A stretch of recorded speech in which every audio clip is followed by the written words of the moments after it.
అందరికీ నమస్కారం. నా పేరు శ్రీనివాస్. మీరు చూస్తున్నారు శ్రీను సోషల్ గెనాంగ్ యూట్యూబ్ ఛానల్. ఫ్రెండ్స్, ఒక మంచి టాపిక్‌తో ముందుకు అయితే వచ్చా.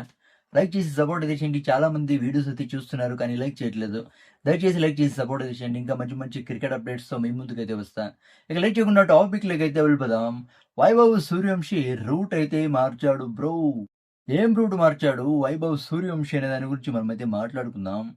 అంటే ఐర్లాండ్ టీ20 సిరీస్‌లో బెంచ్‌కే పరిమితమయ్యాడు. దాని తర్వాత ఇంగ్లాండ్ టీ20 సిరీస్‌లో ఫస్ట్ మ్యాచ్ ఛాన్స్ అయితే రాలేదు. తర్వాత సెకండ్ టీ20 ఛాన్స్ అయితే వచ్చింది. కంటిన్యూయస్‌గా 3 మ్యాచ్‌లు అయితే ఛాన్స్ అయితే ఇచ్చారు.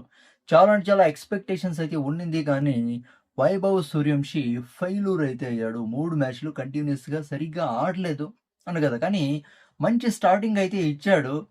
కానీ ఇక్కడ ఎందుకు వైభవ్ సూర్యవంశిని పక్కన పెట్టారో ఎవ్వరికీ అర్థమైతే అయితాంట్ల. వరస్ట్ డెసిషన్ అని చెప్పొచ్చు.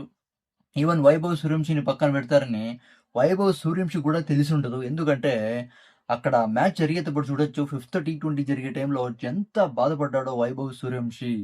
కాదు, ఇంత త్వరగా ఛాన్స్ ఇచ్చి, ఇంత త్వరగా పక్కన పెట్టేసారేంటి అనైతే చాలా అంటే చాలా బాధపడింటాడు. ఇక జింబాబ్వే టీ20 సీరీస్‌కి అయితే సెలెక్ట్ అయితే అయ్యాడు. అక్కడ సంజు శాంసన్ అయితే సెలెక్ట్ అయితే అవ్వలేదు. చూడండి, ఇక్కడ సంజు శాంసన్ ఒక్క మ్యాచ్ ఛాన్స్ అయితే ఇచ్చారు. ఫిఫ్త్ టీ20 ఏం యూజ్? అవునా కదా!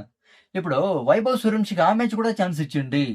నెక్స్ట్ జింబాబ్వే సీరీస్ కూడా ఛాన్స్ ఇచ్చినారు కాబట్టి, ఇక్కడ ఇంగ్లాండ్ టీ20 సీరీస్ ఫెయిల్ అయ్యి, అక్కడ జింబాబ్వే టీ20 సీరీస్ ఫెయిల్ అయ్యుంటే అప్పుడు వైభవ్ సూర్యవంశిని పక్కన పెట్టున్నా కూడా ఎవ్వరు విమర్శించేవాళ్ళు కాదు. అవునా కదా!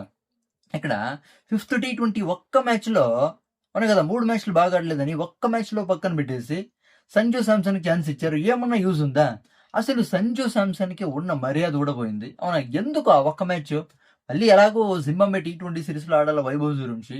అక్కడ ఫెయిల్యూర్ అయిన తర్వాత చాలా అంటే చాలా బాధపడ్డాడంట వైభవ్ సూర్యవంశి. దాని తర్వాత ఇంగ్లాండ్ నుంచి డైరెక్ట్‌గా రాజస్థాన్‌కైతే వచ్చాడు. రాజస్థాన్, నాగ్పూర్‌కైతే వచ్చాడు. రాజస్థాన్ రాయల్స్ హై పెర్ఫార్మన్స్ సెంటర్‌కైతే వచ్చాడు.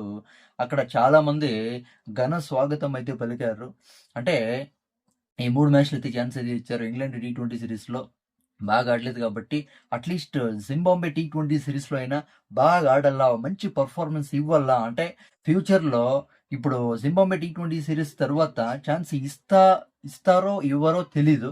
ఇచ్చినా ఇవ్వకపోయినా జింబాబ్వే టీ20 సీరీస్ మాత్రం బాగా ఆడాలా. మంచిగా ప్రాక్టీస్ చేసి, జబర్దస్త్‌గా ప్రాక్టీస్ చేసి, అదిరిపోయే పెర్ఫార్మన్స్ ఇవ్వాలనే మైండ్‌తో Nagpur Rajasthan Royals high performance సెంటర్‌కి అయితే వచ్చాడు.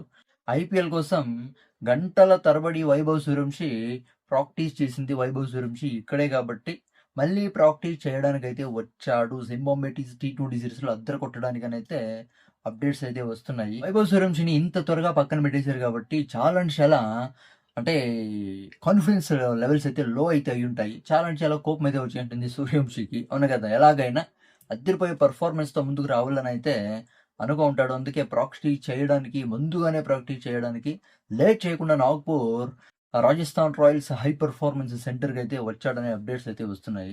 జింబాబ్వే టీ20 సీరీస్‌లో వైభవ్ సూర్యవంశి ఒక అదిరిపోయే కమ్‌బ్యాక్ ఇవ్వాలని అయితే మనమైతే కోరుకుందాం. దీని గురించి మీరేమనుకుంటారో కామెంట్ అయితే చేయండి. నా ఎక్స్‌ప్లనేషన్ ఇస్తే సబ్స్క్రైబ్ సపోర్ట్ చేయండి. లైక్ చేసి సపోర్ట్ అయితే చేయండి. By by.